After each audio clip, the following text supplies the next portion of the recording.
I find language irritatingly unhelpful for talking about music, which is kind of a problem in the context of a podcast about music. And the main reason is we're too obsessed with adjectives. Everyone is so focused on trying to figure out what box to put the art in that they don't really treat it as art. Bart calls adjectives the poorest of linguistic categories. We always want to say, like, this riff is heavy, the textures are dreamy, this voice is sorrowful, but that's treating the sound like a static object. They're all very rough metaphors. When you talk about music in that way, what you're trying to talk about is the sorts of images it produces in your head when you're listening to it. And you're never really talking about the sound itself. Yeah, I said it before, I'll say it again. Music isn't a noun, it's not a thing, it's a process. And I think we get a much more accurate idea of how music works if we start talking about it using verbs and adverbs. I think that's true about reality in general, but it's most obvious with music. I like hearing people talk about music when they say, like, this guitar lick slithers. That's very evocative to me in a way that using adjectives isn't. That's where you get into, like, Tom Waits' way of getting his musicians to play what he wants. I want this riff to sound like you just sat on a nest of bees, or not even I want this riff to play it like you were playing the riff, but you just sat on a nest of bees. Who just say, like, very weird things to the artist to try to make them think of, like, these weird specific situations. And I want to add on that, a better description of music can't require just replacing adjectives with verbs. You know, I think it has to, it's really got to be more of a sentence of how you really feel about it, you know. Not so much this guitar slithers, but it's writhes like a slithering snake, you know. Because if the music is truly artistic, it'd make you think in more artistic, poetic ways. That's fair. Where, like, I mean, discussing music, almost you should discuss it with as much art as you feel it is put in, or you could discuss it. Where it's like a very poetic kind of thing, or it's a song that should be taken much more deep. You should discuss it with more deep explanations. If it's like a club banger, you don't need to go into, like, poetic depth on what it is. Like, you can get the point across really easy, just like the song is trying to get its point across really easy. If it's a more, like, abstract sound with more depth to it, you should try to explain it in these more poetic, abstract ways that, like, let you know just by the explanation, even in the words you use, what to kind of expect from it. There's an essay I love by a dude called Joshua Gunn. He's talking about genre and how genre categories emerge. And his idea was really cool. He says that it's a collection of adjectives that people use to collectively talk about sound. So his idea of, say, the genre of punk is not so much that it's a sound or a movement or a culture, it's a group of words that people use to talk about certain kinds of music. So punk is the type of music that's best described using adjectives like fast, heavy, aggressive, noisy. And it becomes tangled up in more a linguistic network than a musical network. The idea there is it's simplifying the just complexity of raw sound, raw energy into linguistic categories that we can process. Yeah, I mean, that's why saying, like, talking about punk, and I don't want to, like, it's not like belittling any of these genres. I have copious Europop songs downloaded, like club bangers, that I love listening to for their simplicity. Like, it's not demeaning when I say these are simple genres. Punk is a simple genre. EDM is it's gotten more complicated really recently with all, like, the side tangents of genres, but it's a simple genre. And so you can describe it in simple terms. And that is, like, honestly what's best. Like, hardcore to me is a simple genre. You can describe it with, like, slamming, grooving. Like, there's very direct words to use to describe these genres. And that's the point of these genres, is they're supposed to be direct, very straightforward. And punk even has a movement. That's kind of the purpose of it, was to be direct, outspoken, just there. That's what's kind of fun about it, yeah. I feel like that point, it's not even really, for one, it's not fun to talk about if you know that it's a straightforward function and they're doing a good job at achieving that function. When we use language to talk about music, I'm thinking about how can you put as much art into the language as the artist is putting into the music. Because I think the best music is the kind of music that demands you think more about how you're going to describe it. Like when I walk away from listening to a fantastic album, one of the things I'm thinking about is, all right, what ways could I explain this to somebody that would do it justice? And usually there's not a lot for a very long time because it's hard. Yeah, oftentimes finding the artistic way to express your perception of music can be difficult. You almost have to kind of paint it like with a brush. Words are just another form of wiggly air, so we need wiggly air to describe other types of wiggly air.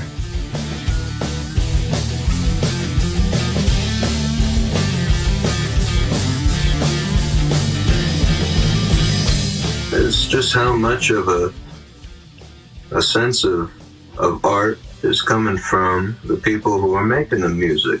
Because it's a lot of people who are making music, I think they know that they're making music, but I don't know if they necessarily know that they're making art, you know? It's more... It's the question of why are you making this? Why are you making this? Say, is there a reason that you're doing this, or are you just trying to like put something out there because you like what you've heard before, so you want to make it as well? Like, to me, that's not really benefiting. Are you diluting the sound waves and the streaming services, or are you adding to them? It's complicated because there's a lot of instances of people who thought they were just like regurgitating the music they've heard, like they want to play music and so they're doing it, and they accidentally create something incredible. The Beatles just wanted to play American blues music. They just were too British to do it, and they ended up creating something kind of innovative and changed pop music. Well, I don't know. I feel like they were always rather active in how they could advance. A lot of the innovation in music comes from those like happy accidents as opposed to calculated masterpieces. Because I think most of the influential music that we've seen throughout history was less like calculated and more just people wanting to make good tunes, and in the process just happened to be highly influential. It definitely tends to produce better results if you're able to pick up on when you do something that's really interesting. Like the Beatles later in their career, of course, were very self-aware, very interested in actually pushing boundaries. But that's after they already became popular. Yeah, I've realized a flaw with my statement before is, I mean, there's nothing bad about trying to imitate the things that you like trying to do it. Just more people need to try to be themselves with the genre they're trying to do while trying to imitate other genres. Because, yeah, you can't just suddenly whip out a fully unique sound. That's not going to happen. You have to have these influences from somewhere. But it's like, where do you put yourself into it versus where do you try to take the others and put them into it? Realizing, like, yeah, I want to do this thing, but I'm not capable of doing it up to that, so I'm going to commit to myself. It ultimately boils down to what can you contribute to something without just adding to the noise. Yep, and that also negates a lot of my opinions on everybody should put out their music, because it is a sin to die with music in you that you have not shared to the rest of the world for them to access. So I am a hypocrite in that department. That does feel like a paradox, but I get where you're coming from. Yeah, it's very annoying to me, but put your music out, but be aware if it doesn't need to be out. Someone's already said the words you're saying. Why are you repeating those words? Why are you, like, it's... Well, it's people gotta learn how to be true to themselves, you know. Sometimes they're scared to do that, you know. They're just doing what they think people will like. But I don't know, if it's not true to yourself, then there's not very many words you can use to discuss it, you know. It's just, here was this, you know. It was this sound, you know. If it's something that's not true to yourself, I feel like that's the kind of music that's very easily described with adjectives. Like, there's thousands of metal bands that I can say, yeah, this is heavy as fuck. And I can't say anything else, because heavy is the adjective of metal, and that's... Exactly. Yeah, I mean, every music is true in some way. Like, you can repeat a math problem that's true still, but like, it's just repetitive at that point. You're true to something else, and you're just imitating something else that's not making a new concept or new thought. You gotta be a thinking person who knows what you're really trying to put into your music, your art. Because if you are putting the utmost thought with full confidence in your ideas and putting it in, then people will hear it. You know, it's what I love about jazz, because I can, just hearing through the music, I can hear where this person is coming from, their approach to it. You know, it's easy to talk about it. All of Thelonious Monk's compositions are a painting that he used 88 different colors of his piano to paint it, you know. Abstract paintings. You can hear it in the playing. And I feel like when artists try to just kind of regurgitate something that has been done a bunch of times, it's very like disingenuous to the art, and it's almost trying to like take the art out of the art piece. I very much agree, Agis, with the spirit of what you say, but I have a question. Okay. A lot of thought put into something helps, but how do you explain when an artist does something on accident or with little thought and it just comes out in an interesting way, a very evocative way? And I think, especially since we're talking about jazz, this applies. Improvisation, not every improvisatory phrase, motif has a lot of thought put into it. There's a lot of happy accidents. This is true. I wonder if this is expressing maybe the truth of just the body instead of the mind or the soul. What happens when you just kind of do something? Well, I think you have to be, as much as a thinking person, a free-thinking person. You know, you got to be an open-minded person, I think, is what I'm really trying to get at, because that was the case with the Beatles as well. You know, things happen, but instead of them seeming like mistakes, and this goes for primarily with jazz also, is you don't take anything as a mistake. You go, that was interesting. You know, let's work with that. Let's build off of that. Take it as it goes. That's why, I mean, toddlers are some of the best jazz players, but that's why they're not playing in jazz bands. It's the like knowledge of self-curation, that like reflection and self-awareness of, okay, there's a lot of ideas, but like, did I actually like that one? And having the like skill to assess yourself, and having the skill to just like know you're going to play things you're probably going to like, and the confidence to know how to interpret something or a mistake you made into something beautiful. Because like, you can make a mistake on the track, and if you're like, oh, let me stop for a sec, my bad, this could be bad. But if you make a mistake or like, I have an idea to riff off that mistake and like hit it confidently, then you're going to be, running the game. It was like Herbie Hancock's big mistake playing with Miles Davis, and Miles Davis played the trumpet notes of Herbie's mistake to make it right. Exactly. You gotta keep going. Confidence can get you carried away at times, but it can also, I mean, you have to be cocky if you want to be an artist. I mean, you just need an objective perspective. That's the best way to put it, yeah. That means being able to look at whatever you do and assess it for its flaws and its merits, but not getting bogged down in the flaws. I mean, speaking as a producer, if I'm working with an artist, my job is to look at it objectively and smooth out the flaws and build up the merits. How do I present this idea in its best light? Yeah, in jazz and in other live forms of music, that's all you can do. You don't really have a choice. If you mess up, well, how do you make this make sense? That's how I feel about drawing as well. I mean, it just happened you finished talking as I messed up some lines, and now I'm fully like reworking what I'm doing. That's why I like drawing without a pencil and in permanent mediums. Because whatever line you make, it has been made.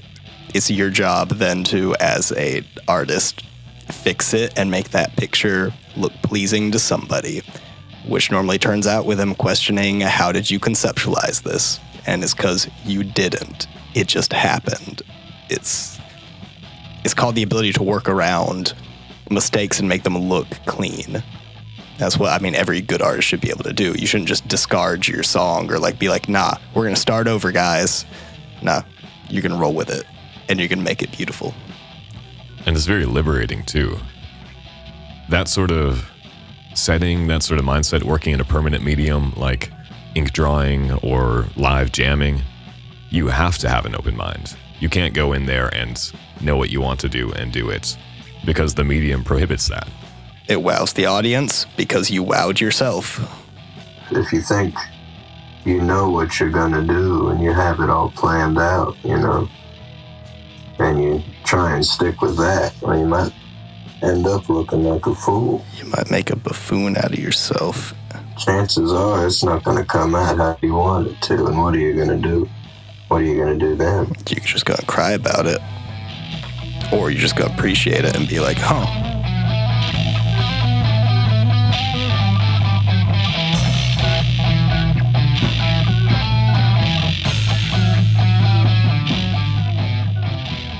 Yeah, I feel like a lot of the same things could be said about low-budget productions, DIY, a lot of punk material. Sort of the appeal is when you're constrained, maybe not necessarily because you're in a live setting, but because you have a limited amount of time in the studio because you're broke, or you're in your friend's garage and you have a limited amount of equipment.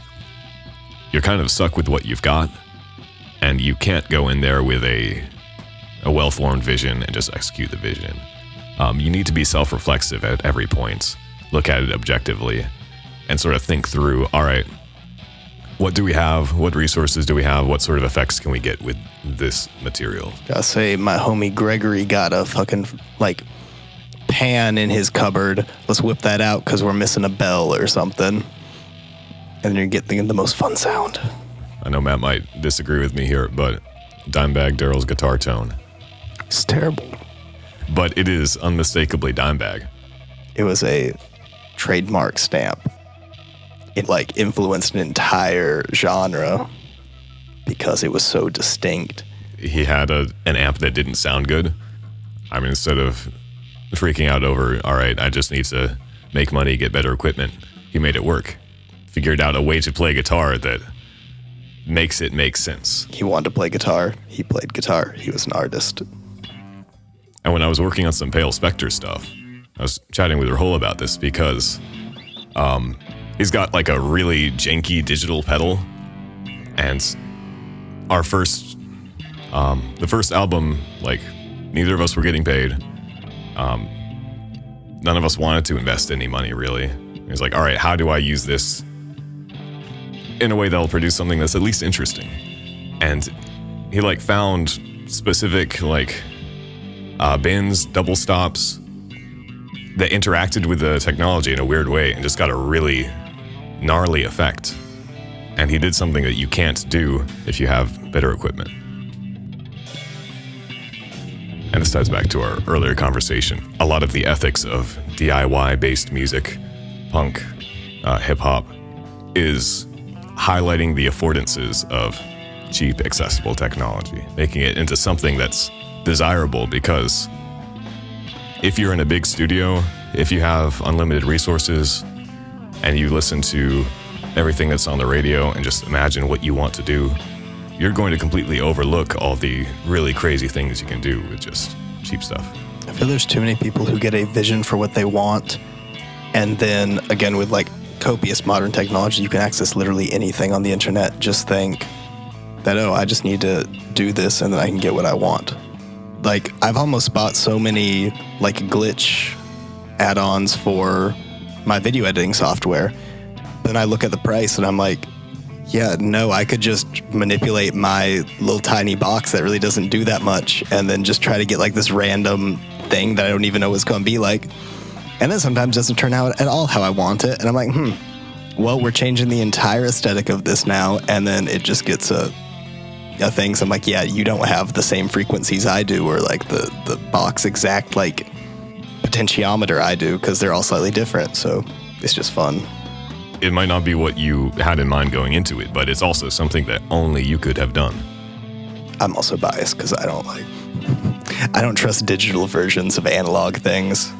Like, I want that just straight up. I want that copper cable running my signal. Screw it. I want like a janky copper cable just so I get that little extra weirdness.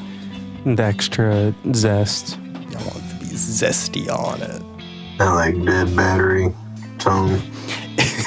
Give me that. Your bass 9-volt is clipping out. Like, it's on its last legs begging you. You're just like, nah. We have 2 more songs. That little 2-watt Marshall amp.